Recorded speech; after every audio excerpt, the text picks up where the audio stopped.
ஸ்ரீமதே ராமானுஜாய நமக. கவிதார்கிய சிம்மாய கல்யாண குணசாலினே ஸ்ரீமதே வெங்கடேசாய வேதாந்த குரவே நமக. நீலாதுங்க ஸ்தனகிரிதளி சுத்தமுத்போஜ்ய கிருஷ்ணம் பாரார்த்தியம் ஸ்வம் சுதிதசிர சித்தமத்யாபயந்தி ஸ்வோச்சிஷ்டாயாம் ஸ்வசிதலிதம் யாபலா கிருத்யபுந்தே கோதா தஸ்யை நமைதமிதம் பூய ஏவாஸ்து பூயவ. அன்னவயல் புதுவை ஆண்டாள் அறந்தற்கு பண்ணுதிருப்பாவை பல்பதியம் இன்னிசையால் பாடிக் கொடுத்தாள் நற்பாமாலை பூமாலை சூடிக் கொடுத்தாளை சொல்லு. சூடிக் கொடுத்த சுடற்கொடியே தொல்பாவை பாடி அருளவல்ல பல்வளையாய் நாடினீ வேண்டடவற்று என்னை விதியென்ற இம்மாற்றம் நாம் கடவா வண்ணமே நல்கு. நமசதசே. இந்த அற்புதமான மார்கழி மாச உற்சவத்துடைய 13ஆம் நாள் பாசுரத்தை இப்போ நம்ம செய்கிறோம். புள்ளின்வாய் கீண்டானை பொல்லா அரக்கனை கிள்ளிக் கிளைந்தானை கீர்த்திமை பாடிப்போய் பிள்ளைகளெல்லாம் பாவை நலம்புற்றார் வெள்ளி எழுந்து வியாழன் உறங்கிற்று. புல்லும் சிலம்பினரான் போதரிற் கண்ணினாய் புள்ளற் குளிரற் குடைந்து நீர் ஆடாதே பள்ளி கிடத்தியோ பாவை நீ நன்னாடால் கள்ளம் தவிர்ந்து கலந்தேலோர் எம்பாவாய். இந்த பாசுரத்திற்கு ஆச்சாரியன் சாதிச்ச அர்த்தம்: பராசுரனுடைய வாயை இருபிளவாய் பிளந்தவனும் பிராட்டியை பிரித்ததாகின்ற பெரிய பாவத்தை உடையவனுமான துஷ்டனுமான ராவணன் என்கிற ராட்சசனின் 10 தலைகளையும் புல் மாதிரி கீழ் எறிந்து சக்கரவர்த்தி திருமகனுடைய வீர சரித்திரங்களை எல்லா பெண்களும் பாடி பிரீத்திட்டு வீடு வீடாக பாடிக்கொண்டு அதுவே வழிக்கு தாரகமாய் சென்று கிருஷ்ணனும் தாண்டலும் சேர்வதன் நிமித்தம் கைதோற்று கொண்ட இடத்தில் எழுந்திரு என்ன சுக்கிரன் உச்சமாகி பிரகஸ்பதியும் அஸ்தமாயிற்று பட்சிகளும் கூவிச் செல்கின்றன மானையும் கண்ணடை உடையவளான பாவாய் நீ கிருஷ்ணனுடன் தலைக்கீடை செய்து அவன் மடியில் சாயும் காலமான இந்நாளில் நீரில் புட்டு ஸ்நானம் செய்யாமல் கிருஷ்ண பரிசமுள்ள படுக்கையில் தூண்டுகிறாயோ? கிருஷ்ணனுடைய சேஷ்டிகளை நினைத்து தனியே கிடப்பதான வஞ்சனையை விடுத்து எம்முடன் கூடி சேர்ந்து யமுனைக்கு குளிர் நீராட வாராய் அப்படின்னு ஆண்டாள் பாசுரத்திற்கு ஆச்சாரியன் அர்த்தம் சேமிக்கிறார். இந்த பாசுரத்துடைய சில அர்த்த விசேஷம் பார்ப்போம். புள்ளின் வாய் கீண்டானை அப்படின்னும் பொழுது இந்த பகவான் கிருஷ்ணர் பண்ண படாசுர வதம் சொல்லப்படுறார். பெருமாள் இந்த பூமியில வந்து பிறந்தப்போ அவருக்கு ரொம்ப சின்ன விஷயம், சில அரக்கர்களை அழிக்கணும். பூமாதேவி பிரம்மாவை முன்னிட்டு கொண்டு ஸ்ரீமன் நாராயணத்தை போய் சேவிக்கிறான். இந்த மாதிரி வந்து பூமியில அதர்மம் ரொம்ப அதிகமாயிடுது, அதர்மிகள் ரொம்ப அதிகமாயிட்டா, அதனால பாரம் அதிகமாயிடுது. நீங்க வந்து பூமிக்கு வந்து பிறந்து இந்த மாதிரியான விஷயங்கள் எல்லாம் கொஞ்சம் சுலபமாக்கி அதர்மிகளை அழித்து பூபாரத்தை குறைக்க வேண்டும் அப்படின்னு சொல்றாங்க. இப்போ அதர்மிகள்னா என்ன? மற்றவாழ அடிக்கிறவாத அதர்மிகளா, கொலை பண்றவாதான் அதர்மிகளா? ராவணன் சீதையை தூக்கின்னு போனான், இந்திரனுடைய ராஜ்யத்தை பறித்தான், குபேர ராஜ்யத்தை பறித்தான், யமதர்மனை ஜெயித்தான், இப்படி எல்லாம் பண்றானே. இப்போ மகாபலி என்ன பண்ணான்? இந்திரனை போய் அடிச்சான். அதே மாதிரி கம்சன் என்ன பண்றான்? மக்கள் எல்லாரையும் அடிக்கிறான். அப்படின்னா அடிக்கிறதுன்றது ஒரு தப்பான விஷயமா அப்படின்னா இங்க 2 விதமான தவறுகள் சொல்லப்படும்.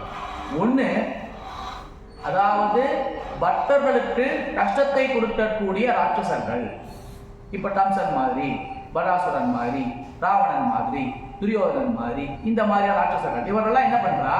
பகவானுடைய பக்தர்களை நேரடியா அடிக்கிறா, உதைக்கிறா. 2வது, அதர்மிகள் சொல்லும் பொழுது தர்ம சிந்தனை குறைகிறது, தர்ம காரியங்கள் குறைகிறது, நான் பண்ண வேண்டிய தர்மங்கள் குறைந்து கொண்டே வருகிறது. உதாரணத்துக்கு இதோ இப்ப நாம கலியுகம் ஆரம்பிச்சு 5126 வருஷம் ஆகுது. இப்ப நாம இருக்கிற 2024 கலியுகம் ஆரம்பித்து 5126 வருஷம் ஆயிடுச்சு. இந்த 5126 வருஷம் எப்போ ஆரம்பிக்கிறது அப்படின்னா கண்ணன் பூலோகத்திலிருந்து கிளம்பி திரும்பி வைகுண்டத்துக்கு போன அன்னியிலிருந்து கலியுகம் ஆரம்பிக்கிறது. அப்படின்னா இன்னைக்கு வெறும் 5000 வருஷம் முன்னாடி கண்ணன் வாழ்ந்திருக்கார். கண்ணனுடைய வாழ்நாள் மொத்தம் 125 வருஷம். அந்த 125 வருஷம் அது முன்னாடி கொஞ்ச நாள் அது வரைக்கும் தான் இந்த மகாபாரத கதையே நடந்திருக்கு. கிட்டத்தட்ட இன்னைக்கு 5000 வருஷம் மேல ஒரு 200 வருஷம் அப்பதான் இந்த மகாபாரத கதை நடந்திருக்கு. அப்போ அது நடுவில் தான் கண்ணன் வந்து பிறந்திருக்க. 5125 + இன்னொரு 125 5250 வருஷத்துக்கு முன்னாடி கண்ணன் பிறந்திருக்கா. அப்படின்னா அப்போ இத்தினூண்டு வருஷத்துக்கு முன்னாடி என்ன தர்மம் அதர்மமாக இருக்கும். அப்போ அதுக்கும் இதுக்கும் எவ்வளோ பெருசாக மாறி இருக்க முடியும். அப்படின்னா இன்னைக்கு நாம பேசிட்டு இல்லையா, 5000 வருஷத்துக்கு முன்னாடி 5000 வருஷத்துக்கு கண்ணன் சொல்றேன், அர்ஜுனா நான் இந்த பூமி எப்படி படைச்சிருக்கேன் தெரியுமா? 4 வர்ணமா படைச்சிருக்கேன். 4 வர்ணம் எதுக்காக படைச்சிருக்கேன்? பிறப்பால் வர்ணம் அல்ல, செயலால் வர்ணம். இந்த செயல்களை செய்பவர்கள் இந்த வர்ணம். அதாவது மக்களுக்கான பணிவிடைகள் செய்து கொண்டிருப்பவர்கள், மக்களுக்கான வேலையை செய்து கொண்டிருப்பவர்கள் ஒரு வர்ணம், வியாபாரம் செய்பவர்கள் ஒரு வர்ணம், ரட்சிப்பவர்கள் ஒரு வர்ணம், எனக்கும் மக்களுக்கும் ஒரு பாதையாய் என்ன சொல்றது பாலமாய் இருப்பவர்கள் ஒரு வர்ணம். 4 வர்ணமா பிரிச்சிருக்கேன், அவ்வளவுதான் அப்படின்னு 5000 வருஷம் மாதிரி சொல்லியிருக்காரு அவரு. இப்பவே அதை நம்ம மறந்துட்டோம், இப்பவே இல்லைன்னு சொல்லிட்டு இருக்கோம். இது ஏன் இல்லைன்னு சொல்றோம் அப்படின்னா, ஒருத்தரை கட்டுப்படுத்துறா அதனாலன்னு சொல்றோம். அப்ப கட்டுப்படுத்துறான்னு சொல்றதும் அதர்மம், அவ கட்டுப்படுத்துறான்னு நான் அதை பின்பற்றாம இருக்கிறதும் அதர்மம். கட்டுப்படுத்துறது அதர்மம், தப்பா ஒருத்தர் புரிஞ்சுட்டு ஒருத்தர் கட்டுப்படுத்துவது அதர்மம். ஆனா கட்டுப்படுத்தினா கூட பகவானுக்கும் எனக்கு தானே இங்க வாழ்க்கை, நீ சொல்றது எனக்கு வாழ்க்கை இல்லையேன்னு அவாவா தர்மத்தை பின்பற்றணும் இல்லையா? நீ கட்டுப்படுத்துற, நான் என் தர்மத்தை பண்ண மாட்டேன்னு சொல்றது என்ன? அதுவும் அதர்மம். இப்போ இன்னைக்கு யார் சத்திரியர்கள், இன்னைக்கு யார் வைஷ்யர்கள், இன்னைக்கு யார் வேளாளர்கள்? வேளாளர்கள் அவ தர்மத்தை பண்றாளா? சத்திரியர்கள் அவ தர்மத்தை பண்றாளா? பிராமணன் அவன் தர்மத்தை பண்றானா? யாருமே பண்றது. பிராமணனுக்கு 6 தர்மங்கள் சொல்றது, அந்த 6 தர்மத்தை எத்தனை பேர் ஃபாலோ பண்றா? சத்திரியனுக்கு தர்மம் சொல்லப்படுறது. இன்னைக்கு யார் சத்திரியன் இருக்கா? யார் ரட்சணம் பண்றா? ரட்சணம் பண்றதுக்கே யாருமே இல்லையே, எல்லாரும் விட்டுட்டா. சொல்லலாம் ராஜா காலம் போயிடுத்து, இப்போ அரசாங்கம் மாறி போயிடுத்து அப்படின்னா அது ஆட்சி பண்ற வேலை மட்டும்தான் போச்சு. ஆனா அதுக்குள்ள சத்திரியன் தர்மங்கள் இருக்கு, அதை பண்றாங்களா? சத்திரியன் வேதம் கற்க வேண்டும். யார் கத்துக்கிறா இன்னைக்கு வேதம்? பிராமணனை தவிர வேற யாரும் வேதத்துக்கு போறாளா? போல. பிராமணனே போறதில்லை, அது வேற விஷயம். அது அவன் பண்ற அதர்மம். பிராமணன்லயே 10% தான் வேதத்துக்கு போறா, 90% போறதில்லை. அப்ப 90% பேர் அதர்மம் பண்றான். சத்திரியர்களும் வேத கத்துக்கணும், வைஷ்யர்கள் வியாபாரம் பண்றாளே அவளும் வேத கத்துக்கணும், அவளும் 3 வேளை சந்தியாதானம் பண்ணணும், அவளும் பூனல் போட்டுக்கணும், அவளும் பித்ருஆரியம் பண்ணணும், அமாவாசை தர்ப்பணம் பண்ணணும், அவளும் ஸ்ரார்த்தம் பண்ணணும். எவ்வளவு பேர் பண்றா? எல்லாரும் என்ன பண்றா? வருஷத்துக்கு ஒரு நாள் போய் பண்ணிட்டு போயிடுறா. தப்பு, இதெல்லாம் அதர்மம். யாரோ ஒருத்தர் எங்கேயோ கட்டுப்பாடு பண்றான்னு சொல்லிட்டு எல்லாரும் அவளுடைய தர்மத்தை விட்டு விட்டோம். ஏன் அப்படின்னா நாம யாரை பின்பற்றோன்றது தான் முக்கியம். நாம யாரோ ஒரு அரசியல் தலைவரை ஃபாலோ பண்றதை விட்டுட்டு கிருஷ்ண பரமாத்மாவை ஃபாலோ பண்ணியிருந்தாங்கன்னா நம்ம தர்மத்தை விட்டுட மாட்டோம். நம்ம ஃபாலோ பண்ணது யாருன்னா யாரையோ ஃபாலோ பண்ணிட்டோம். அவ என்ன சொல்றா அப்படின்னா இதெல்லாம் தப்பு, இதெல்லாம் கிடையாது, இப்படிலாம் ஒண்ணுமே கிடையாது, அவன் கட்டுப்படுத்துறான், அந்த தர்ம ஆசிரமே நமக்கு தேவையில்லை, அந்த வர்ணாசிரமே தேவையில்லை அப்படின்னா கட்டுப்படுத்துறவன் தப்பு, அதுக்கான பலனை அவன் அனுபவிப்பான். இப்ப தர்மத்தை விட்டனா காரணம் என்ன வேணா சொல்லலாம், தர்மத்தை நான் விட்டுட்டேன், அப்ப அது பலன் நான் அனுபவிச்சுதான் தீரணும். பண்ணாத தப்பு அப்படின்னா என்னன்னா பண்ணாததுக்கான தப்பு. பண்ணாத தப்புன்னா என்ன? பண்ணாத தர்மத்திற்கான பாவத்தை நாம் அனுபவித்துத்தான் தீர வேண்டும். காரணம் யாரா வேணா இருக்கலாம், விட்டது நான், எனக்கான பலன் அனுபவிப்போம். அப்போ நம்ம ஒவ்வொருத்தரும் அதர்மிகளா வாழ்ந்து இருக்கோம், அதை நம்ம புரிஞ்சுக்கணும். ஒவ்வொருத்தரும் நாம கிருஷ்ண பரமாத்மாவை பின்பற்றுவோமா இல்ல இன்னைக்கு இருக்கிற அரசியல்வாதியை பின்பற்றுவோமான்னு நம்ம பார்த்துக்கணும். கிருஷ்ண பரமாத்மாவை பின்பற்றதா இருந்தா அவர் சொன்னதைத்தான் செய்யணும், அவருடையதுதான் சட்டம். இந்த சட்டம் எல்லாம் சின்ன சின்ன சட்டங்கள், இது நம்ம ஃபாலோ பண்ணணும், இதுக்குள்ள அடங்கிதான் இருக்கணும். நான் போய் ராஜ்யத்தை ஃபார்ம் பண்றேன்னு சொல்லி போக முடியாது, அதெல்லாம் உண்மை. ஆனா என்னுடைய தனி மனித தர்மத்தை நான் விடக்கூடாது. அந்த மாதிரி எல்லாம் தர்மத்தை விட ஆரம்பிச்சுட்டா. இங்க தர்மம்ன்றது இப்ப நான் சொன்ன சந்தியாவந்தனமோ இல்லாட்டி அமாவாசை தர்ப்பணமோ இல்லாட்டி வேதத்துறதோ மட்டும் இல்லை. அஹிம்சை ஒரு பிரதமமான தர்மம். கலியுகத்துல நான் சொல்றேன், வருத்தப்படக்கூடாது, கலியுகத்துல மாமிசம் சாப்பிடக்கூடாது, யாருமே சாப்பிடக்கூடாது. போன 3 யுகங்கள்ல எல்லாரும் சாப்பிட்டு இருந்தா, 3வது யுகத்துல அதாவது துவாபர யுகத்துல இருந்து பிராமணர்கள் சாப்பிட நிறுத்தினா. அதுக்கு முன்னாடி இருந்ததா குறிப்புகள் இருக்கு. ஆனா இந்த யுகத்துல கலியுகத்தை பொறுத்த வரைக்கும் யாரும் சாப்பிடக்கூடாது. ராமன் சாப்பிட்டானே அப்படின்னு புத்தகத்தை போட்டிருக்கே அப்படின்னா ராமன் சத்திரியன், சத்திரியன் சாப்பிடுவான். இது கூட 3வது யுகம் வரைக்கும் தான். இந்த யுகத்தை பொறுத்த வரைக்கும் யாருக்குமே கிடையாதுன்னு சொல்லியிருக்கு. ஏன் கிடையாது அப்படின்னா ஏன் கிடையாது அப்படின்னா அவளுக்கு தினப்படி அவளுடைய தர்மத்தை பண்ணி அந்த பாவத்திலேருந்து வெளியில வரத்துக்கான சக்தியும் வழியும் தெரிஞ்சது. நமக்கு சக்தியும் இல்லை வழியும் இல்லை. ஒரு தப்பு பண்ணா உடனே என்ன சொல்லுவா அப்படின்னா, போய் 1008 தடவை காயத்ரி ஜபம் பண்ணு, 10,008 தடவை கோயிலில் போய் சுத்திட்டு வா அப்படின்னா 10,008 தடவை நம்ம எங்க போறது? கிருஷ்ணர் என்ன பண்ணார்? அவருடைய வாழும் போது ஒரு பசுமாட்டை கொன்றார். அதாவது ஒரு வதத்தை வரும்போது பசுமாட்டை வதம் பண்றார், கண்ணுக்குட்டியை வதம் பண்ணுவார். கண்ணுக்குட்டியை வதம் பண்ணோன்னு என்ன சொல்லிட்டா அப்படின்னா அவருக்கு தோஷம் வந்துருச்சு. இப்போ கிருஷ்ணரை பார்த்து அவர் அப்பா அம்மா சொல்றார், நீ என்ன பண்ணணும், பாரத தேசத்தில் இருக்கிற அத்தனை புண்ணிய தீர்த்தத்தையும் குடிச்சிட்டு வா, அப்பதான் உன்னுடைய பாவம் போடும் என்றார். நம்மளால போக முடியுமா? பாரத தேசத்துக்கு அத்தனை புண்ணிய தீர்த்தத்தையும் போயிட்டு வரணும்னா 6 மாசம் ஆகும். 6 மாசம் வேலைக்கு போனேன்னா யார் சாப்பாடு போடுவோம்? அப்ப நம்மளால பண்ண முடியாது, சக்தி இல்லைன்னும் போது தப்பு பண்ணக்கூடாது. கிருஷ்ணர் என்ன பண்ணாரு? அப்படியே சந்தர்ப்பம் பண்ணார். எல்லா நதியும் ஒரே இடத்துல வந்தது, குளிச்சார், முடிஞ்சு போச்சு. அவர் சக்தி இருக்கு, நமக்கு இல்லையே. அவர் குளிப்பார், நம்ம குளிக்க முடியுமா? அன்னைக்கு ரிஷி எல்லாம் உட்காந்து 6 மாசம் சாப்பிடாம தவம் பண்ணுவா. நம்மளால ஒரு நாள் சாப்பிடாம இருக்க முடியல. ஏகாதசிக்கு ஒரு நாள் ஏகாதசி சாப்பிடலன்னா நம்ம படுற கஷ்டம் நமக்கு தான் தெரியும். ஒரு வேளை சாப்பிடாம சொன்னா முடியவே முடியாது. அப்படிப்பட்ட ஏகாதசியே வேணான்னு தான் சொல்லுவோம். உடனே என்ன சொல்லுவோம், பகவான் அப்படியெல்லாம் கேட்கவே இல்லை, அவர் நஷ்டப்படுத்திலாம் பண்ணணும்னு சொல்ல அவசியம் இல்லை. ஏகாதசி அன்னைக்கு பகவான் நினைச்சிட்டு இருந்தா போதும், சாப்பாடு சாப்பிடணும்னா பரவாயில்ல அப்படின்னு சொன்னா அப்ப சொல்லி வச்ச பெரியவாள்லாம் அப்ப என்ன அவள் ஒன்றும் தெரியாதவாளா? அவள்லாம் பட்டினியே இருக்கணும் பகவானே நினைக்கணும்னு சொன்னா பகவானை மட்டும் நினைச்சா போதும் அப்படின்னா என்ன? அது அர்த்தம் புரியல. யார் இங்க வந்து பகவான் அவர் மரானா நான் மரானா தெரியல. அப்படி நம்மளுடைய தர்மத்தை நாம விட்டுட்டு இருக்கோம். அந்த மாதிரி அடுத்தது அகிம்சை அப்படின்னும் பொழுது மாமிசம் சாப்பிடக்கூடாதுன்றது மட்டும் இல்ல, மற்ற எந்த ஜீவராசிக்கும் நாம் துன்பத்தை நினைக்கக்கூடாது. ஒரு சின்ன வயசுல நம்ம விளையாடுவோம். இப்ப யாரா விளையாடலாம் தெரியல. இப்பெல்லாம் யாரும் வீட்டுக்கு வெளியிலே வந்து விளையாடவில்லை, எல்லாம் கம்ப்யூட்டர் தான் விளையாண்டுட்டான். நான் சின்ன வயசுல விளையாடும் போது எனக்கு நல்லா ஞாபகம் இருக்கு. தும்பியை பிடிச்சி வால்ல நூல் கட்டி ஹெலிகாப்டர் மாதிரி விட்டுருக்கேன். நான் விட்டுருக்கேன், அதுக்கான என்ன பாவம் அனுபவிக்க போறேன்னு தெரியல. அந்த மாதிரி விட்டுருக்கோம். அந்த மாதிரி விட்டார் ஒருத்தர், ஒரு முனிவர். அந்த முனிவர் அடுத்த பிறவியில என்ன ஆனார் அப்படின்னா, ஒரு ராஜா அவனுடைய அரசாட்சியில ஒரு திருடன் ஓடி வரான். அந்த திருடன் அந்த முனிவருடைய ரிஷியோடைய வீட்டுக்குள்ள போதுட்டான். காவலர்கள்லாம் போய் அந்த ரிஷியை பார்த்து நீரும் இந்த திருடுக்கு உதவுன்னு சொல்லி அந்த முனிவரை கழுவில் ஏற்றினார்கள். கழுவுனான்னு தெரியுமா? ஒரு கம்பி மொன ஷார்ப்பா இருக்கும், அதுல பின்பாலத்தில் உட்கார வச்சிருவோம். அப்படியே அப்படியே சொருகி கொஞ்சம் கொஞ்சமா உள்ள போய் தலை வழியா கம்பி வெளில வந்து அவர் செத்து போவார். இந்த மாதிரி ஒரு தண்டனை அந்த ஆட்டம் உண்டு. இந்த தண்டனை அவர் அனுபவிக்கும் பொழுது அவர் கேட்கிறார், ஏன் நான் இந்த தண்டனை அனுபவிச்சேன் அப்படின்னும் போது யமதர்மராஜன் வந்து சொல்றான், நீ சின்ன வயசுல 8 வயசு இருக்கும் பொழுது பட்டாம்பூச்சியை இந்த மாதிரி பிடிச்சி விளையாடின, அதுக்கான உனக்கு தண்டனை தான் இது அப்படின்னு அவர் சொன்னார். அப்போ அவர் சொல்றார், நீ பண்ணது சரி, நியாயம்தான், ஆனா ஒரே ஒரு தப்பு, 12 வயசுக்குள்ள இருக்கிறவா தப்பு பண்ணா அந்த பாவம் அவனுக்கு கிடையாது. அப்ப அந்த பாவம் யாருக்கு போடும்? அவன் அப்பா அம்மாவுக்கு போடும். 12 வயசுல இருக்கிறவா என்ன தப்பு பண்ணாலும் அந்த பாவத்துடைய பலன் அவ அப்பா அம்மாவுக்கு போகும். அப்ப அந்த 12 வயசுக்குள்ள நான் பண்ணப்போ நான் பண்ண பாவம் எனக்கு வரக்கூடாது, அப்படி இந்த தண்டனை விட்டது தப்பு அப்படின்னு அவர் வாதாடுறார். அந்த முனிவர் வாதாடி எவனுக்கு ஒரு சாபம் கொடுக்கிறார், நீ தப்பா பண்ணதுனால நீ இந்த பூமியில வந்து பிறக்கணும், பிறந்து கஷ்டப்பட்டு ஒரு இது வாழ்ந்துட்டு தான் போகணுன்றார். அப்படி பிறந்தது அந்த யமனுடைய அந்த அவதாரம் யாருன்னா விதுரர். மகாபாரதத்துல விதுரரா பண்றார். இந்த முனிவர் யாருன்னா மாண்டவியர் ரிஷி பேர். அந்த ரிஷி பேர் மாண்டவியர். இந்த யமனுடைய தர்மத்தை பல சாபத்தை வாங்கிட்டு யமன் வந்து பிறக்கலாம் விதுரரா.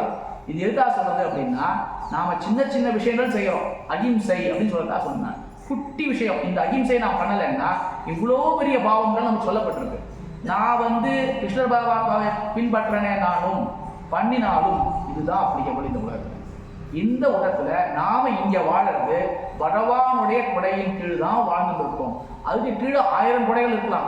இந்தியான்னு ஒரு கொடை இருக்கலாம், அமெரிக்கான்னு ஒரு கொடை இருக்கலாம், அதுக்கு கீழே தமிழ்நாடு ஒரு கொடை இருக்கலாம், கர்நாடகான்னு கொடை இருக்கலாம், என்ன வேணா இருக்கலாம். யார் சட்டம் போட்டாலும் சரி, எல்லா சட்டத்துக்கும் மேல பகவான்னு ஒருத்தர் இருக்கான். அந்த சட்டத்துக்கு உட்பட்டு தான் நம்ம எல்லாரும் வாழ்ந்துட்டு இருக்கோம். இந்த மாதிரி அதர்மங்கள்லாம் அதிகமானதுனால தான் தாயார் பூமாதேவி தாயார் பகவான்கிட்ட போய் கேட்கிறார். அப்போ இந்த மாதிரி நான் சொல்ற விஷயங்கள் ஏகப்பட்டது இருக்கு. நாம செய்ய வேண்டிய தர்மன்றது நிறைய இருக்கு, நம்ம தெரிஞ்சுக்க வேண்டிய விஷயங்கள் நிறைய இருக்கு. நாம் அதெல்லாத்தையும் தெரிஞ்சுக்காம வெறும் கணக்கு பாடமும் அறிவியல் பாடமும் மட்டும் தெரிஞ்சுட்டு இருக்கோம். அதெல்லாம் தெரிஞ்சுக்கணும் பண்ணணும். ஏன்னா இந்த பூமியில நாம பிறந்ததுக்கு இந்த உடலால செய்ய வேண்டிய கடமைகள் நமக்கு இருக்கு, அதுக்காக அதெல்லாம் தெரிஞ்சுக்கணும். ஆனா அதே சமயத்துல எனக்குன்னு ஒரு தர்மம் இருக்கு, நான் சனாதன தர்மத்தை சேர்ந்தவன், இந்து தர்மத்தை சேர்ந்தவன் அப்படின்னா வெறும் பேப்பர்ல எழுதி போச்சுன்னு இல்லை, அதுல என்ன சொல்லிட்டு நம்ம தெரிஞ்சுக்கணும். அதை நான் பின்பற்றினாதான் நான் தர்மம். இப்போ எங்கள் அப்பா இருக்கார், எங்கள் அம்மா இருக்கா, நான் எங்கள் வீட்டில் பிறந்திருக்கேன். இந்த அப்பாவை விஷயம் சொல்கிறேன், வீட்டில் வந்து 8 மணிக்கு எல்லாரும் சாப்பிட்றணும், 9:30 மணிக்கு படுத்துடணும் அப்படின்றாரு. ஒரு நாள் கூட அப்பா சொன்னதை நான் கேட்கல அப்படின்னா நான் என்ன பையன்? அப்போ எங்கள் அப்பா என்ன சொல்லுவாருங்க, நீ இந்த வீட்டில் இருக்க வேண்டிய அவசியம் இல்லை, வெளியில் போன்னு சொல்லுவேன். ஒரு நாள் கூட நான் சொன்னதை கேட்கலைன்னா நீ என்னை சேர்ந்தவன் இல்லை அப்படின்னு தான் சொல்லுவார் அப்பா. அப்பா சொன்னதை கேட்கலன்னா அப்பா என்ன சொல்லுவார், இப்போ get out of the house அதான் சொல்லுவார். அப்போ அதே மாதிரி என் தர்மத்தை சொல்லப்பட்ட விஷயத்தை நான் பின்பற்றலை அப்படின்னா நான் எப்படி இந்துவா இருக்க முடியும்? வெறும் பேப்பர்ல அரசாங்கத்துக்காக சொல்லிட்டு பேப்பர்ல வேணா இந்துன்னு போட்டுக்கலாம், அவ்வளவுதான். ஏன்னா அரசு சலுகைகள் வாங்கிட்டாலும் நான் இந்துன்னு சொல்லிக்கலாம். ஆனா இந்துவா நான் என்ன பண்றேன், தர்மத்தை நான் என்ன பின்பற்றேன், தர்மத்துல என்ன இருக்கிறான்னு எனக்கு தெரியுமா அப்படின்னா இதைத்தான் போய் கேட்கிறா பூமாதேவி தாயார். யாருமே தர்மிஷ்டர்களா இல்லை, அதர்மம் ரொம்ப ஜாஸ்தியாயிடுது, தயவு செஞ்சு பூமிக்கு வந்து நீங்க வந்து சரி பண்ணணும் அப்படின்றா. ராமர் பிறந்து வந்ததுக்கும் கிருஷ்ணர் பிறந்ததுக்கும் வித்தியாசத்தை பார்த்தோம்னா ராமர் எப்படி வாழணும்னு வாழ்ந்து காமிச்சார், அப்படியும் நாம செய்யல அப்படின்னும் பொழுது சரிவா வாழ்ந்து காமிச்சா பாட்ட மாட்டா, கதையா படிச்சிருவா போல அப்படின்னு சொல்லிட்டு கிருஷ்ணர் பகவத்கீதை அப்படின்னு ஆச்சாரியனா உருவெடுத்து நம்மளுக்கு சொல்லியும் கொடுத்துருக்கார். ராமரா வாழ்ந்தும் காமிச்சிருக்கார், கிருஷ்ணரா சொல்லியும் கொடுத்துருக்கார். நம்ம சொன்னதையும் கேட்கல, அவர் வாழ்ந்ததையும் பார்க்கல அப்படின்னா ரொம்ப கஷ்டமாயிடும். அப்புறம் அவருக்கு நம்ம தர்மத்தை விட்டு வெளில போயிடுவோம், ரொம்ப தூரம் போயிடுவோம், தர்மம் நம்மளை விட்டு ரொம்ப தூரம் போயிடும். அப்புறம் நம்ம வந்து பேருக்கு தான் இருப்போம். அந்த மாதிரி இருக்கக்கூடாது. இந்த மாதிரியான விஷயங்கள்லாம் இந்த பாடலை பார்த்தோம்னா பதாசுர வதம்னு ஒன்று இருக்கு, நிறைய ராவணனை வதம் பண்ணியிருக்கா அப்படின்னு நம்ம படிக்கிறோம். புள்ளின் வாய் கீண்டானே பொல்லா அரக்கடை. இந்த சேட்சிதெல்லாம் எதுக்காக பண்றாரு அப்படின்னா ஒவ்வொரு சேட்சிதம் பண்ணும்போது ஒரு விஷயத்தை சொல்லிகிட்டே வர, தர்மத்தை சொல்லிகிட்டே வர. எப்படி வந்து கூட இருக்கணும், ஒரு நண்பன் எப்படி இருக்கணும், ஒரு நண்பன் எப்படி காப்பாற்றணும், எப்படி வந்து ஒரு ஆச்சாரியன் இருக்கணும், ஒரு சிஷ்யன் எப்படி இருக்கணும், ஒரு கணவன் எப்படி இருக்கணும், ஒரு அண்ணன் எப்படி இருக்கணும், எல்லா விதத்தையும் சொல்லிக் கொடுக்குறாரு. அந்த சொல்லிக் கொடுக்குற விஷயங்கள்லாம் ஒரு குழந்தை எப்படி இருக்கணும். ராவணனை வந்து சீதை கடத்தின்னு போறான், ராவணன் தலையை பிச்சு போட்டார் அப்படின்னு படிக்கிறோம். இந்த பொல்லாரட்டைன்னு சொல்றது வந்து ராவணனை மட்டும் இல்லை, கம்சனையும். கம்சன் என்ன பண்றா அப்படின்னா பெருமாளுடைய அப்பாவையும் அம்மாவையும் பிரித்தான்.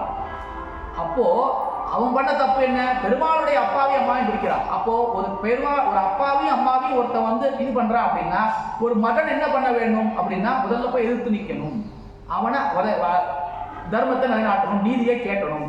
அப்பா அம்மா அடிச்சுட்டா அவன் ஓடி போயிட்டா கொஞ்சமாவது போய் நிற்கணும், அந்த தர்மத்தை செய்யணும் அப்படின்ற. அர்ஜுனன் போய் சொல்றான், நான் சண்டை போட மாட்டேன், எனக்கு வேண்டாம் இந்த ராஜ்யம், நான் சன்னியாசியா போயிடுறேன்னும் பொழுது ஒரு இடத்துல அதர்மம் நடக்கிறது அப்படின்னா நீ எழுந்து கேள்வி கேட்கணும்.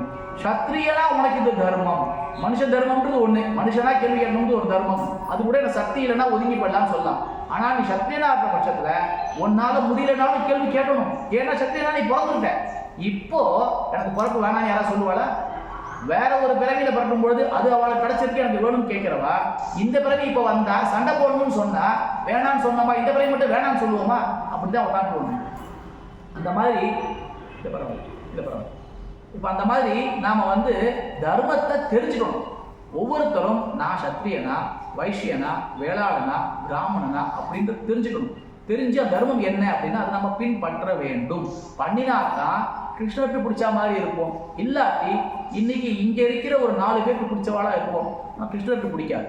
அவர் என்னெல்லாம் பண்ணார், இந்த பாசனங்கள் என்ன பண்ணிட்டார், ஏன் கம்சனை வதம் பண்ணார், ஏன் ராவண வதம் பண்ணார், ஏன் படாசுர வதம் பண்ணார், எதுக்காக இத்தனை பேரை வச்சார். கம்சனை வதம் பண்ணணும், அங்கிருந்து பொட்டுன்னு ஒரு அம்பு போட்டா சுட்டு போடுறான். அதை விட்டுட்டு அவர் ஒட்டாந்து அவன் கூட இருந்த எல்லாரும் அடிக்கிறார். ஏன் அப்படின்னா இவன் அழிக்கிறது 10 நிமிஷம், ஆனா அதை விட முக்கியம் அவனோட சேர்ந்த மொத்த படையும் அழிக்க வேண்டும்.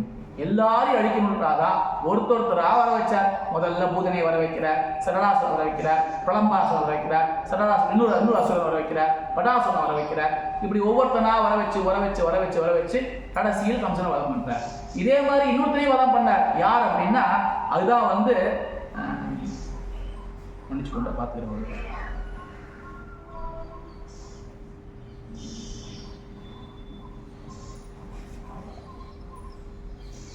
சிசுபாலன் தண்டவக்கரன், அவங்களையும் வதம் பண்றார். யார் சிசுபாலன் தண்டவக்கரன் அப்படின்னா இது நம்ம பின்னாடி கதை போனீங்கன்னா இந்த ஜெய விஜயர்கள் சொல்லுவான். ஜெய விஜயர்கள் என்ன பண்ணா, சாபம் வாங்கிட்டான். பகவானை தரிசிக்க வந்த பக்தர்களை உள்ள விட மாட்டேன்னு சொன்னப்போ அவள் சாபம் கொடுத்தா, பூமிக்கு போய் பிறவி எடுத்து கஷ்டப்படு அப்படின்ட்டு. அப்போ பெருமாள் அவளுக்கு ஒரு நல்ல விஷயம் செஞ்சா, நீ நிறைய பிறவி எடுத்து என்னுடைய பக்தனாக இருந்து பூமிக்கு திரும்பி மேலோக்கு வரியா, 3 பிறவி எடுத்து என்னை ஏசியே திட்டியே என் பூமிக்கு இன்ட்டு வந்ததையா, என்றையாலே வதமாய் வரியா அப்படின்னப்போ 2வது நல்லா அர்த்தம். ஏன் அப்படின்னா நிறைய பிறவி கஷ்டப்பட வேண்டாம், 3 பிறவி ஒன்று திட்டாலும் பரவாயில்ல, ஒன்றுட்டே ஓடி வந்துடுறேன் அப்படின்னா. அப்படி வந்தவர்கள் யாருன்னா சிசுபாலன், தந்தவக்கிரன். அப்படி அவளையும் வதம் பண்றதுக்காக வந்தார். சிசுபாலன் தலையும் கிள்ளி எறிந்தார், கம்சனின் தலையும் கிள்ளி எறிந்தார், ராவனுடைய 10 தலையிலையும் கிள்ளி எறிந்தார். அதாவது சொல்லுவார் முடிபத்தும் ஒரு கொத்துன ஒரு கொத்தாய் உதித்தினால் உண்டான விடாய்க்கிறவன்னு சொல்லுவான் ஒரு பாசனம் செலுத்தும் பொழுது.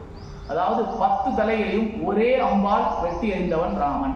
அப்படியே அவன் சாவலையான், அவன் இன்னும் உயிரோடு தான் நிற்கிறான். உடனே அவனுடைய ராமனுடைய தேர்தட்டில் இருக்கிற தேரோட்டி சொல்றான், கவனிச்சுட்டு வந்தோம், ராமன் அவன் எவ்வளவு பெரிய வீரன், ஒரு ராஜாவா பார்த்தாலும் அவன் மிகப்பெரிய வீரன். உள்ளுக்குள்ள அவன் பகவான் அவருக்கும் தெரியும். ஆனா பகவான் வெளிக்காட்டுல மனுஷனா இருக்கார். ஒரு தேர்தட்டில் இருக்கிற சண்டை போடுன்ற ராமன் அந்த தேரோட்டி சொல்றான், ராமா மறந்துட்டியா, ராவணனை கொலை பண்றதுக்கு பிரம்மாஸ்திரம் மட்டும்தான் ஒரே அஸ்திரம், அதை போட்டாதான் அவன் இறந்து போவான்னு சொன்ன உடனே ஞாபகம் பிரம்மாஸ்திரத்துக்கு போடுறாரு. அப்படின்னா இந்த மாதிரி யார் நம்ம செய்யறோம்? நம்மளுடைய கார் டிரைவர் சொன்னா கேட்போமா? ஒரு அட்வைஸ் பண்ணா என்ன சொல்லுவோம்? உன் வேலையை பாரு, நான் என் வேலையை பாருறேன். ராமன் அதை செய்யலை. அவன் சொன்னா சரி அப்படின்னா அதையும் கேட்டுக்கொள்கிறார்.